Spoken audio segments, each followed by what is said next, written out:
Kini nga itong mga higalang mga sulpot ba, maningkamot gyud na sila pag-deny, dili pagdawat sa mga kamatuoran nga nakasulat sa balang kasulatan ug sa kasaysayan.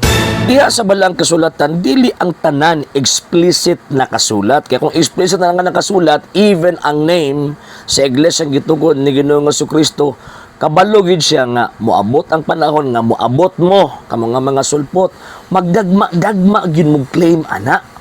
Magdagma-dagma gid mo angkon ana. Mo nang hinungdan nga wala niya gibutangan og nganan, pero it does not mean nga dili mo na makita ng maong simbahan na mabito ginakutlo ng pulong ni Kristo kana ingon niya nga et forte inferinon prevalibunt adversus iam, bisan ang ganghaan sa impyerno di makabuntog ini ngano man kay kana timaan na mauna ang bugtong timaan nga makita nga ang simbahan nga gitukod ni Kristo wa na mawala, existido from the time of Christ until now.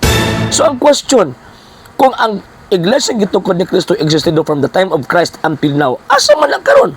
Kanang inyong pundok nga nihibot lang after 16th century. Sus Ginoo ko ninyo makaulaw kay na oy baga etagnaw nga muangkon ta nga ingon tag mo nang iya ni Kristo nya pagkahuman nihibot lang after 16th century. Sus Ginoo ko walay laing iglesia gitukod si Kristo gawa sa Iglesia Katolika Apostolika Romana. Okay?